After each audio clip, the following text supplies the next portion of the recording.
Hey guys, and welcome back to the Novel Universe with your hostesses, Ashley and Dawn. And today we are going to be discussing Gallant by VE Schwab. Super excited to talk about this book today. So how our podcasts work is we are going to do a spoiler-free edition of the book, and then we will let you know when we are going to spoil it because it's not a good book talk if you don't spoil the book. Okay, that's all I have to say. Everyone wants to know what our thoughts are. So, without further ado, we're going to talk about Gallant. So, Gallant is about this girl named Olivia Pryor, and Olivia Pryor has been basically at an all-girls school for the majority of her life and has only been left with one lifeline leading her back to her mother, and she has memorized this journal that her mother left her backwards and forwards and doesn't understand why she's been left in this world. And she has come of age to lead the school because she's literally, she's too old to live there anymore. I come to find out that there's a letter that has been sent to her saying, "You've always been wanted, and we look forward to you joining us at Gallant." But the tagline is that that's the one place her mother warned her not to go. So, dum dum dum. That's all I can say. Like, I don't think you can really talk about any more other than that. This book is, I think it's supposed to be like borderline horror, eerie, Yeah. Fantasy, two separate worldsy things. I don't know how else to explain it, but I didn't realize that it was supposed to be like borderline horror, but now I do. Since I've read it all the way through. So, anyway. Dawn, what did you rate this book? I gave it a 4, which is I'll talk about it later, but yeah. Okay. Me too. Okay. Because your Dawn makes little like tagline posts where she makes you think about what she has rated this book. And so she sends a picture on our Instagram feed. Mind you, Dawn and I don't talk about the book until literally like right now. And she puts tagline, "I have thoughts." So anytime Dawn has thoughts, it's never good. Oh. Sometimes it's good, but if you preface with "I have thoughts," it's usually bad. Dawn didn't like this. So yeah. I had no idea. And I was like, I flew through this book. I listened to it a little bit, which, mind you, if you decide to either listen to or read it, honestly, I would almost recommend to listen to it. Mm-hmm. It is done very well, very well. Or if you want to read it, it's a great read for the weekend. That's all I have to say about it. Yeah, agreed. So, okay, so we're going to start off with Dawn. What are some things you did not like about this book? All right, so speaking of thoughts, here's why I had thoughts. Okay, I am like most people where VE Schwab is a hit or miss author for them.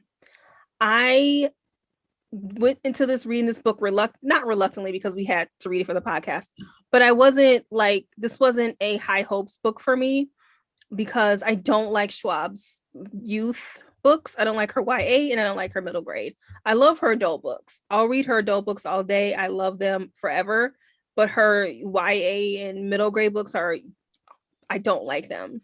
And so for me to give this a 4, this 4 for VE Schwab is comparable to a 2.5 for any other author. Like a VE Schwab book needs to be a 4.5 or higher. And if it's lower than a 4.5, it's just like, whatever. Yeah. So, well, I feel like I don't like her YA middle grade books because I know what Schwab is capable of. Like, I love her adult books and I know the type of writer she is and the type of storyteller she is, but it always seems like her YA or middle grade books are lacking something. It's lacking meat or something. And I don't know if it's because she has to, I don't want to say dumb it down, but she has to be more plot driven because teen books tend to be more plot. And I don't think plot is one of her, she doesn't have any weaknesses in my opinion, but I wouldn't put plot as one of her higher strengths. I would put it lower on the list of her strength list. So maybe she's just not a plot writer. I don't know, but yeah, she's really good at characters, like writing out unique characters. She's really good at symbolism, and there's a reason behind it. Yeah. But like, yes, her plots, like they're not super meaty. Like they're kind of, yeah, you know, like they're lacking something, but all those other things make up for it. So you're like not super unhappy about it. Because I just keep thinking about, you know, like we read last year, The Invisible. I can talk. The Invisible Life of Addie LaRue. It was amazing, right? Like amazing. Dawn and I both loved it. Like that was like our number one book of the year.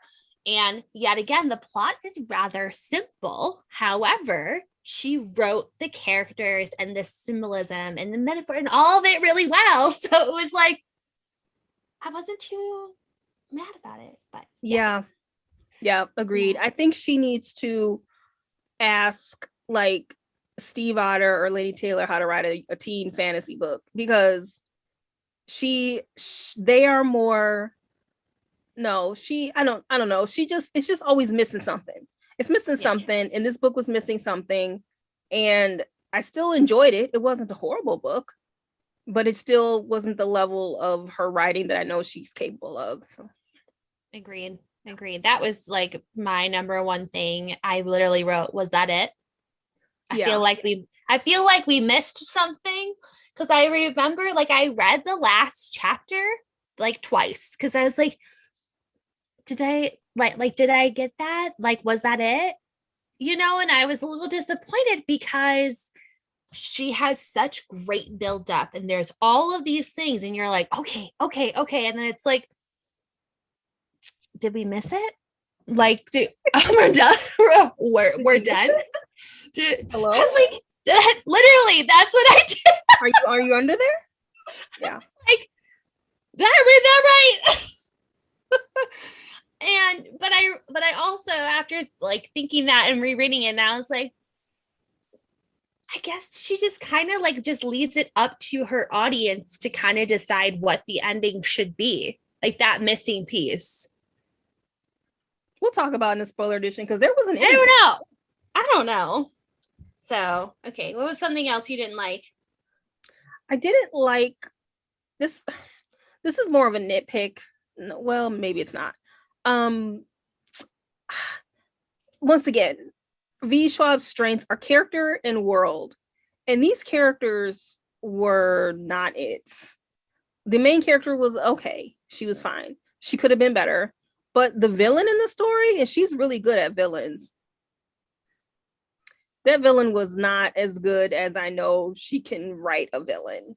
I kept waiting for them to be fabulous. I'm like, oh, this is going to be good. This villain is going to be, and then it never really happened. And that was a bummer. Yeah. That was my number 2 as well, is that the characters were awfully flat, except for, with the exception of like, because Olivia is so unique, right? She's completely mute. So she cannot speak at all in this book. And it's like, oh my goodness, to be experiencing the horrors of Gallant, right? And this whole like shadow world and seeing ghouls, as she calls them, and whatnot, and literally not being able to talk about it. Yeah. It's like, that's awesome. Like, come on. And I didn't think I would like that, but I did, you know, but I'm like, but she was the only interesting character. All of the other 4 characters kind of fell flat. And I was like, if you're going to keep it such a simple character realm, like they have to be amazing. Like their backstories and their, you know, coming of age moment, if you will, within a book needs to be outstanding. And like the villain, like you said, I was waiting for that moment of like, we have now tipped the scales because now of X, Y, and Z. And it was like, was that it? Right? Is he under? Is he under there? Yeah. I was waiting for. Oh. Those were all My my only dislikes. other, I same. I just have some nitpicks. Okay. It's nitpicking time. I have two nitpicks. What about you? I don't have any nitpicks. My first nitpick is that it's such a sad, simple story. And it could have been such a sad, amazing story. Okay. That's like, Well, I mean, you're right. Addie LaRue was a sad, amazing story. That book was sad. it was sad. Very There's sad. so many times Dawn and I were like, my heart is just broken. Yeah. Yeah, it was so close. So, how about you? I didn't have any nitpicks. That was it.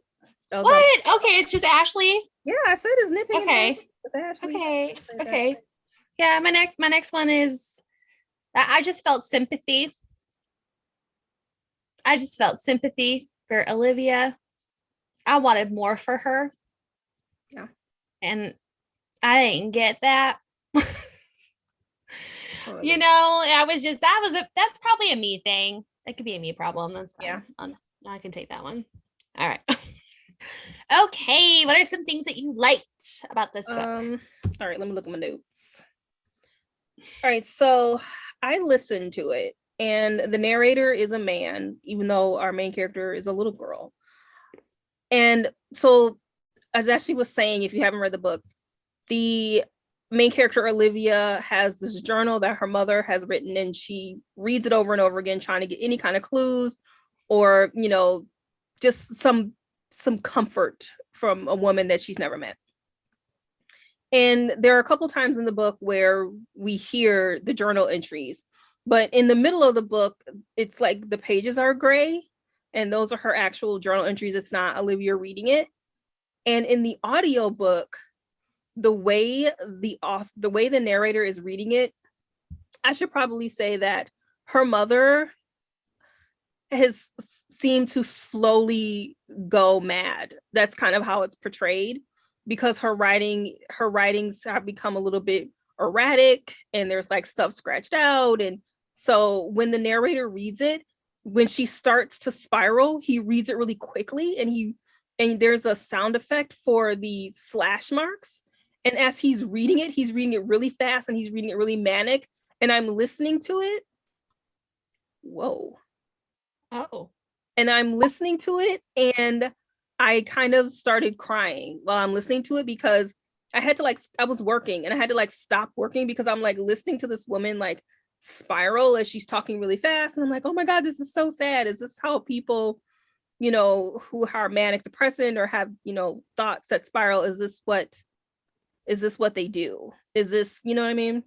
Yeah. Is this how their mind works? Is this what it sounds like in their head? And if it is, it's terrifying. Yeah, I had goosebumps because I started listening to it on audio, and I got so sucked into the story that I was like, oh my gosh, I want to just read it. And those journal entries where you literally hear her going mad, and she decides, oh, I don't want to write that. And it's like, yeah. I was like, oh, what? I would get goosebumps. And I'm like, oh my gosh. I felt so sorry for this woman, because you get a glimpse into her crazy mental unstable mind, where she's trying to say what's on her heart, but she's not able to. So it's she's cutting herself off from sharing her heart to her daughter, and then you have that whole shift in between who the main focus is of these letters in this journal entry and all that stuff. And it's just to go down, the journal thing was awesome. It was awesome, because I have not had anything like that. And they're not these long entries either. Thank you, VE Schwab, for actually doing a normal note to self. Today this happened. Or I can see them and they can't see me. Maybe they're real, maybe they're not real. Just these little things. I know, it was great. It was great. So Number two for me that I really like, because I also really like what John said as well. I enjoyed the concept of death.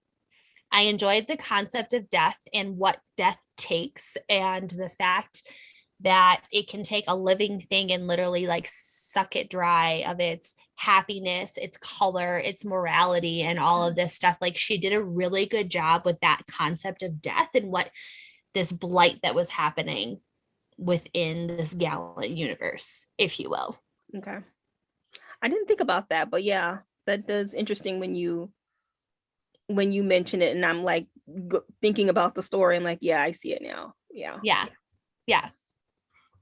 Well, going along those lines, and we'll talk more about this in the spoiler edition, but Schwab, she's a symbolic writer, and she uses a couple of really good symbols, teeth and shadows, really well. And I don't want to say anything because it's spoiler, but I did like how she used those two things. Mm-hmm. Yeah, I agree. I really enjoyed the weirdness of this story. Like, I didn't realize that this was like horror, like borderline horror, eerie, weird, like shadowy. People are still present, but they're like their souls are still here, and you can see them, but don't look at them though, because then it scares them away, and all this stuff. Like, I don't know, but I gobbled this book up. I was like, I have to know what is happening. I've never read anything like it before. And I was like, I'm totally here for the weird. Like, I'm totally here for it because I want to know what happens. Yeah. So yeah, I was because I was like, I don't know what a ghoul is. I love horror, by the way. I love horror. So okay.